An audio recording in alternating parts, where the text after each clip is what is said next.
Rahul ഈശ്വറിനെ police പൊക്കിയല്ലോ. അപ്പോൾ ഞാൻ രാഹുൽ ഈശ്വറിനെ കുറിച്ച് ഒരു വീഡിയോ ചെയ്യണമെന്ന് വിചാരിച്ചുകൊണ്ടിരിക്കുമ്പോൾ എന്താണ് അയാളെ ഒന്ന് വിശേഷിപ്പിക്കുക. അപ്പോഴാണ് ഏഷ്യാനെറ്റ് ന്യൂസിൽ നിന്നും ഒരു റിട്ടയേർഡ് SP യോട് ഈ രാഹുൽ ഈശ്വറിനെ കുറിച്ച് അഭിപ്രായം ചോദിച്ചു. അപ്പം അദ്ദേഹം പറഞ്ഞു, അയാളെന്ന് പറയുന്ന ചാനലിലൊക്കെ വന്നിരുന്നിട്ട് അയാളുടെ മനസ്സിലെ വൈകൃതങ്ങൾ വിളിച്ചു പറയുന്ന ഒരാളെന്നല്ലാതെ എന്താ പറയുന്നത്. അത് സംഭവം ശരിയാണ് കേട്ടോ. ഇത്രയും ചൈൽഡിഷായിട്ട് ബിഹേവ് ചെയ്യുന്ന ഒരാളെ ഈ TV ചാനൽ ചർച്ചകളിലൊക്കെ, ഇപ്പം TV ചാനൽ ചർച്ചകളിലൊക്കെ വരുന്ന അഡ്വക്കേറ്റ് ജയശങ്കർ, അതുപോലെ നമ്മുടെ പണിക്കർ, ഇങ്ങനെ കുറേ ആൾക്കാരുണ്ടല്ലോ.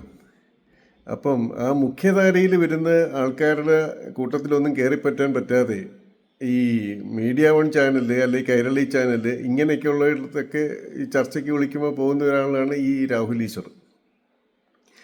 ഈ ചങ്ങാതിയെ ആദ്യം കാണുന്നതെന്ന് വെച്ച് കഴിഞ്ഞാൽ പണ്ട് 2009 മറ്റോ ആണ് ഒരു വിവാദം ഉണ്ടായിരുന്നു. ജയമാല വിവാദം എന്നും പറഞ്ഞിട്ടൊരു സംഭവം ഉണ്ടായിട്ടുണ്ട്. അതായത് പിന്നെ ശബരിമലയിൽ ഒരു ദേവപ്രശ്നം നടന്നു. നമ്മുടെ പരപ്പനങ്ങാടി ഉണ്ണികൃഷ്ണ പണിക്കരുടെ ആയിരുന്നു അതിൻ്റെ മുഖ്യ ദേവജ്ഞൻ. അപ്പോൾ പുള്ളി പറഞ്ഞു, ഇതുപോലെ സ്ത്രീ സാന്നിധ്യം അനുഭവപ്പെട്ടിട്ടുണ്ട് എന്ന് പറഞ്ഞു. ഉടനെ ആൾക്കൊക്കെ എങ്ങനെയാണ് സ്ത്രീ സാന്നിധ്യം വരുന്നത്, യുവതി സാന്നിധ്യം എന്നൊക്കെ പറയുന്നത് അവിടെ നടക്കുന്ന കാര്യമല്ലല്ലോ എന്നൊക്കെ.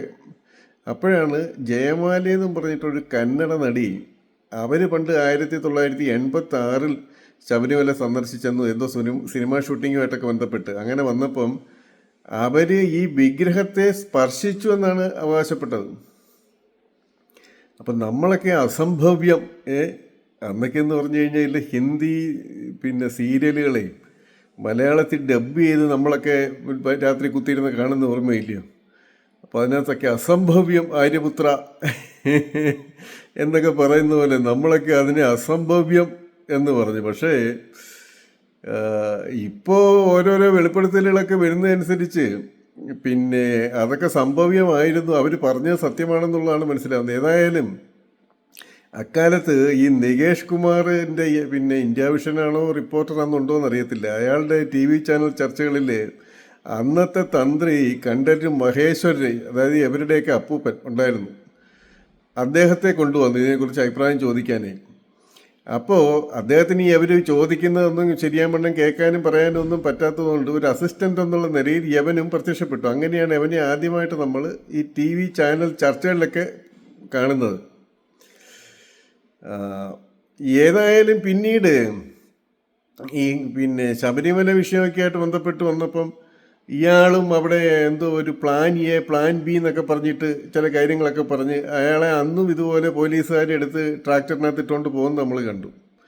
അയാളുടെ വൈഫ് ദീപ ഇതുപോലെ നിലവിളിക്കുകയും പിന്നീട് അയാൾ എല്ലാവർക്കും സ്വീകാര്യൻ എന്നുള്ള മട്ടിലൊരു മതേതരവാദി എന്നുള്ള ഒരു അതൊക്കെ സൂചിപ്പിക്കാനും ഒക്കെ ആയിരിക്കും ഷർട്ടിനകത്ത് ഈ ത്രിവർണ്ണ പതാകയുടെ അതൊക്കെ കുത്തിക്കൊണ്ടൊക്കെയാണ് പുള്ളി പ്രത്യക്ഷപ്പെടുന്നത്. പിന്നീട് ഇപ്പോൾ വലിയ ഈ പുരോഗമന ചിന്താഗതിക്കാരനാണ്, വലിയ മതേതരത്വമൊക്കെ പറഞ്ഞ്, അതുകൊണ്ട് അത്തരം ചില ചാനലുകളൊക്കെ ഉണ്ടല്ലോ, അവിടെയൊക്കെയാണ് പുള്ളിയെ വിളിക്കുന്നത്.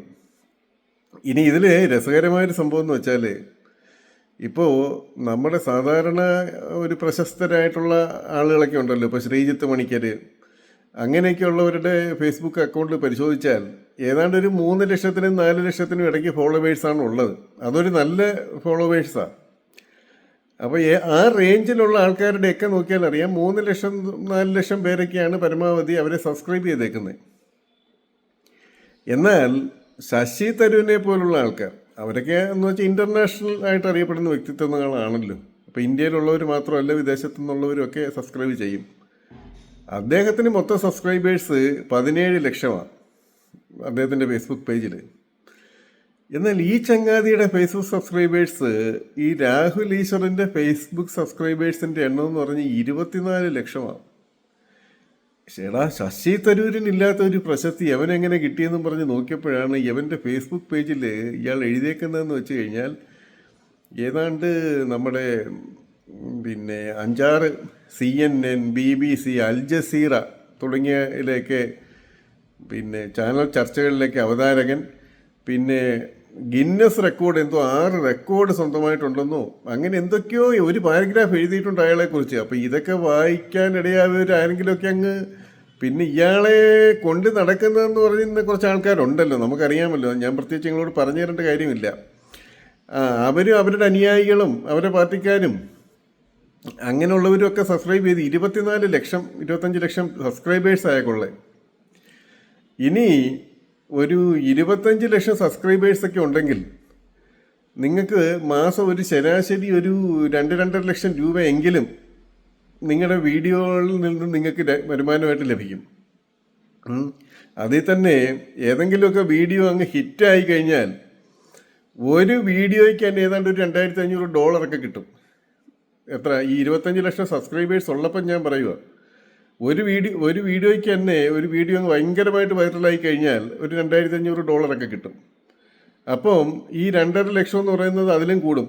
4 ലക്ഷമോ 5 ലക്ഷമോ 10 ലക്ഷമൊക്കെ ആകാം മാസം. അപ്പം എങ്ങനെയും വൈറലാകുന്നതിന് വേണ്ടിയിട്ട് എന്ത് തോന്നിയാസവും വിളിച്ച് പറയുക.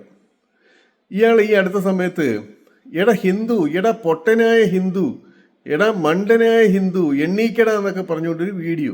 പക്ഷെ എടാ അങ്ങനെ പറയുമ്പം ഞാനും ഹിന്ദു ആണല്ലോ. ഞാനെന്നല്ല, ഇപ്പം എൻ്റെ ഒരു കാഴ്ചപ്പാടനുസരിച്ച് ഇന്ത്യയിലുള്ളവരെല്ലാവരും ഹിന്ദുക്കളെന്നാണ് അറിയപ്പെടുന്നത്. അപ്പം എടാ മണ്ടനായ ഹിന്ദു, എടാ പൊട്ടനായ ഹിന്ദു, എണ്ണീക്കടാ, നമ്മുടെ പൂർവികന്മാർ അവിടെ ഉണ്ടാക്കി വെച്ചതൊക്കെ അടിച്ചോണ്ട് പോയടാ, എന്തോ ശബരിമലയിൽ നിന്ന് സ്വർണം കടത്തിയൊക്കെ ആയിട്ട് ബന്ധപ്പെട്ട് ഇയാൾ പറയുക. അല്ല, യവനെ ഈ ടി വിയിൽ വന്നിട്ട് ഇങ്ങനെ പറഞ്ഞാൽ അതുകൊണ്ട് എന്തോ പ്രയോജനമുള്ളത്? യവൻ പറയുന്നത് കേട്ടിട്ട് നമ്മൾ എന്തോ ചെയ്യണമെന്ന് യവൻ പറയുന്നേ. അപ്പം അതിനെക്കുറിച്ചൊരു ഇതുമില്ല. ഇയാൾ ഇങ്ങനെ വിളിച്ച് പറയുമ്പോൾ ഇത് കേട്ടിട്ട് ആളുകൾ അയാളുടെ വീഡിയോ കാണും യവൻ എന്തോ ഈ പറയാൻ പോകുന്നതെന്നറിയാം. ഡൽഹി സ്ഫോടനം ഉണ്ടായതിനെ തുടർന്നിട്ട് ഇവൻ വേറൊരു വീഡിയോ ഇട്ടു. എന്താണെന്നറിയാമോ? നരേന്ദ്രമോദി പറഞ്ഞത് ശരി, 3 കാര്യങ്ങൾ അദ്ദേഹം പറഞ്ഞു എന്നും പറഞ്ഞിട്ട് ശരിക്കും നരേന്ദ്രമോദിയെ കളിയാക്കിക്കൊണ്ട്, അതായത് പണ്ട് അദ്ദേഹം അധികാരത്തിൽ വരുന്നതിനൊക്കെ മുന്നേ ഇന്ത്യയിൽ ബോംബ് ബ്ലാസ്റ്റൊക്കെ നടന്നപ്പോൾ അന്ന് നരേന്ദ്രമോദി പറഞ്ഞ പ്രസംഗങ്ങൾ കോട്ട് ചെയ്തിട്ടാണ് ഇയാൾ ഉണ്ടോ നരേന്ദ്രമോദി പറഞ്ഞത് ശരി എന്നൊക്കെ പറഞ്ഞിട്ടൊരു വീഡിയോ.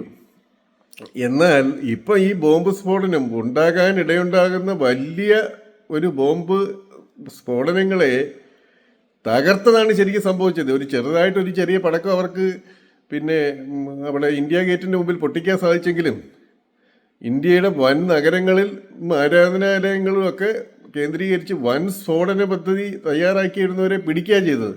ഇതൊക്കെ മറച്ചു വെച്ചുകൊണ്ട് അയാൾ ഉടനെ മോദിജിയെ പരിഹസിച്ചുകൊണ്ട് മോദിജി പറഞ്ഞത് സത്യം എന്ന് പറഞ്ഞ് പഴയ വീഡിയോ അയാൾ ഇട്ടേക്കുന്നത്. ഏതായാലും നല്ല കാര്യം. കേരള പോലീസിന് എല്ലാവിധമായ ഭാവുകങ്ങളും നേരുന്നു. ഇവൻ കുറച്ച് ദിവസം അകത്ത് കിടക്കട്ടെ. മനുഷ്യന് ഒരു സ്വസ്ഥത വേണം. അല്ലാതെ ഇതിപ്പോൾ നമ്മൾ ഇത് ഫേസ്ബുക്ക് തുറന്നാൽ ഉടനെ യമൻ്റെ ഓരോരോ ചാനലുകളും യമൻ്റെ ഓരോരോ പതിയെ അടഞ്ഞ ശബ്ദത്തിൽ യമൻ വാവലിച്ച് കീർത്തൊന്നും നമ്മൾ കേട്ടോണ്ടിരുന്നത്. എന്തായാലും അതിന് തൽക്കാലത്തേക്ക് ഒരു പരിസമാപ്തിയായി. ഈ പിന്നെ എന്നെ വേണമെങ്കിൽ പോലീസ് പിടിക്കട്ടെ എന്നൊക്കെ പറഞ്ഞുകൊണ്ട് വലിയ വീരവാദം പറഞ്ഞുകൊണ്ടിരുന്നവൻ അവസാനം പോലീസ് വന്നപ്പോഴോ എൻ്റെ ലാപ്ടോപ്പ് എൻ്റെ കയ്യിലില്ല, അതങ്ങ് ടെക്നോ പാർക്കിൽ ഇരിക്കുക എന്നൊക്കെയായി.